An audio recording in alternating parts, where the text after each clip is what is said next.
What's up, everybody? It's your boy Joshua Edwards, live from Brooklyn, New York. Happy Valentine's Day. Wherever you're listening from, sunny, snowy, rainy, happy Valentine's Day to you and your family. Happy Valentine's Day to my wife, my daughter, and also happy birthday to my homeboy Cole. But without further ado, let's go ahead and jump right into it. Okay, so the Panthers. There has been a lot of discussions. Obviously, we know Bryce Young needs some more help. But there is a big body receiver from the AFC South, a guy or really a team. He came from a team in college that I'm not really too big of a fan of when it comes to receivers. And that is Michael Pittman Jr. Now, I know what you guys are going to say. How the hell can the Indianapolis Colts move off of Michael Pittman Jr.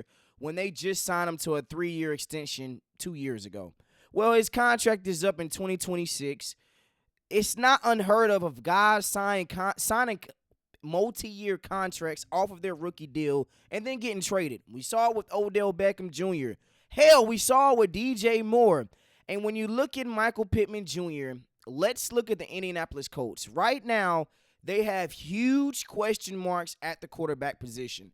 They don't know what they're getting out of Anthony Richardson. His highs can be the best of the best, and then his lows are all-time bad. But you look at the receivers. Let's just take just a little bit deeper dive into the Indianapolis Colts and their receiving core.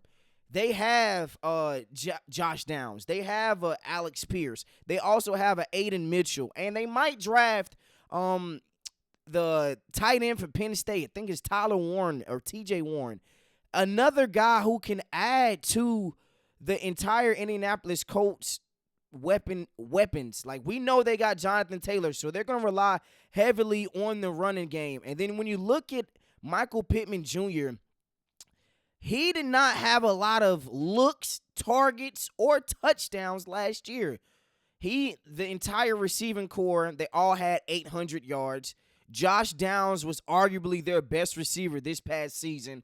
Only 3 touchdowns, and when you compare him to Adam Thielen, Thielen had more touchdowns, he's had more receptions, and he's had more receiving yards in more games, obviously, than Adam Thielen. But if you just spread out Adam Thielen's stats this season over a 16, 17-game season, he's washing away Michael Pittman Jr. Now, like I said, I was never really a huge USC guy from the receiver position. Why? Because Dwayne Johnson, if you guys remember him, the receiver for the Carolina Panthers early on in the early 2000s. If you remember him, Steve Smith, not Steve Smith Sr., but the other Steve Smith from USC. There were just a lot of bad receivers. Marquise Lee, we knew that he was supposed to be a guy down there in Jacksonville.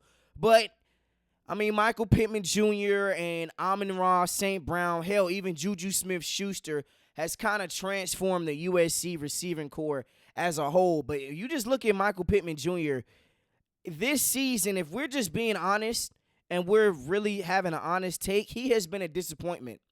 A lot of guys drafted him in the second round this past season in fantasy football, and he has not lived up to expectations. They signed him to a 3-year deal. I understand he's going to be a $23 million cap hit, but we have some room to wiggle. I think he's going to be a late season trade.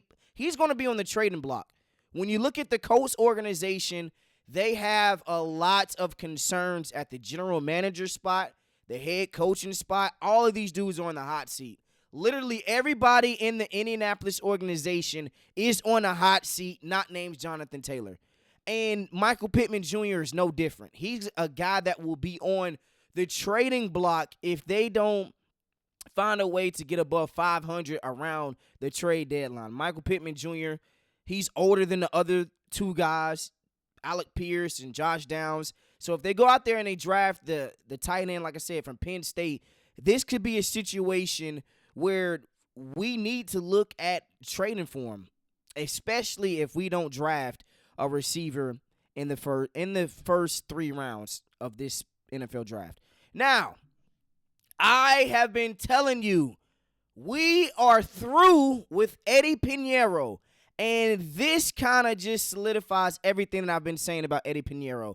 Okay, so we just signed Matthew Wright. You got one job. Make the damn kick. Eddie Pinheiro, his career long is 56 yards. He's had 11 50-yarders. Only one 50-yard field goal made this past season. He's only attempted 2 this past season. If you just look at the field goal made this past season, 22, extra points, 33, and then Matthew Wright. Now, he has played for 3 teams this past season. His leg is stronger than Eddie Pinheiro, had a career long of 59 yards, 10 50-yarders, 15 field goals made, 6 extra points made this past season. Now, we already knew that we was moving on for him. This guy that's on the left of your screen has cost us some valuable games. He has missed a plethora of field goals that could have changed the trajectory of the NFL season for the Carolina Panthers. If you guys remember, down in Atlanta Falcon, when we have the huge bomb to DJ Moore, he catches the ball as the clock expires, and we have an opportunity. I understand DJ Moore gets the penalty for taking off his helmet. If Eddie Pinheiro makes the field goal, we win the game, and we're not even having the same arguments or debates this past season on just the entire – we're not trading away DJ Moore. It's just a lot of stuff that we do not go through if he makes kicks. If you look at last season, he missed a kick against the Kansas City Chiefs. He missed a kick against the Philadelphia Eagles. These are 2 teams that were in the Super Bowl, and he's missed more and more kicks as the season has progressed. It was only right that we moved off this dude. In today's NFL, if you cannot make 50-yarders left and right, you're getting replaced. We just saw the Dallas Cowboys pick up a guy in Brandon Aubrey who was kicking in the XFL, and now he's literally the best kicker in the NFL. It was time that we moved off this bum. Respectfully, Eddie Pinheiro, I don't see a situation where he really gets a job in the National Football League again unless somebody really, really screws up bad at the kicking spot. He is not good. He lacks strength. How are you an NFL kicker and you can't make 50-yarders? What the hell are you doing? You have one job. It's not like you're going out here tackling people. I understand if the operation is messed up, but, bro, you literally have one job. Just make the damn kick, man. And that's why we signed Matthew Wright. Eddie Pinheiro, you're out of here. I am ecstatic. I think a lot of people are kind of glad that he's going to be gone. But, yeah, that's just a step in the right direction. Now, Cam Newton has been in the media for, I guess, not a couple good reasons. If you don't know what he said, here's just kind of some stuff that he said, just a little background. He has been on the record calling the 2011 NFL Carolina Panthers a terrible or bad team full of losers. And who can say that he's wrong? And we know that he's had guys criticism like a Charles Johnson, guys like a Captain Mutterland. Guys were just on here saying, you know, Cam Newton just wants to be relevant. To call professional losers is something that would never sit well with me, blase, blase. But Cam Newton responds back. When did we become so sensitive? When did we become so sensitive to speaking what the reality is? It was a loser mentality. A team awarded a top 5 pick is a bad football team. Is he lying?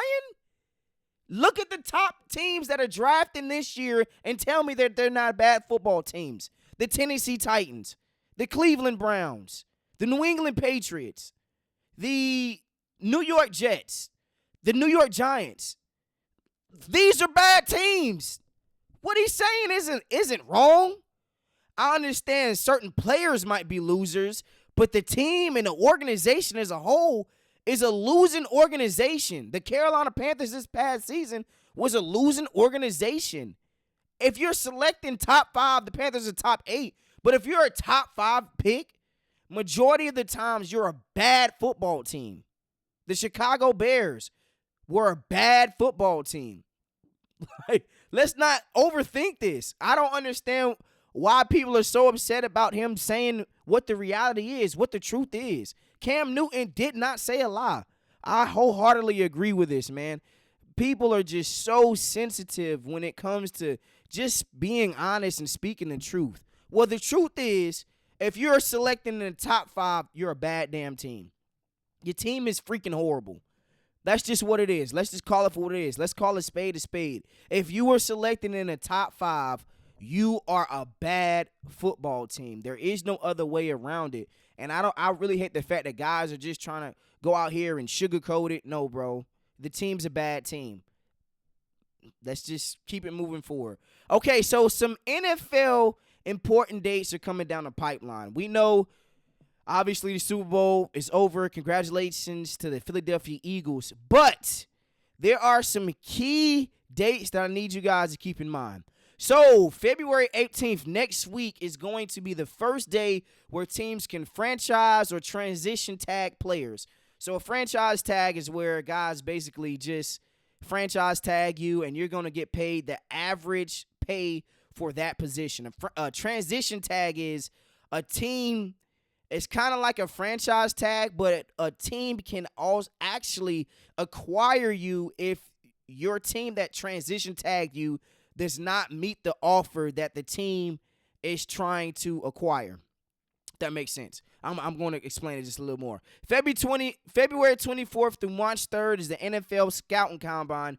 March 10th through March 12th, teams can contact unrestricted free agents. So the T. Higgins, the Javon Hollins, the Devontae Adams, all these guys are going to be on free agency, Aaron Rodgers, etc. April 21st is when off-season workouts begin, and then April 24th through the 26th is when NFL Draft Day proceeds. So, like I said, the NFL next week, the franchise and transition tag is going to happen.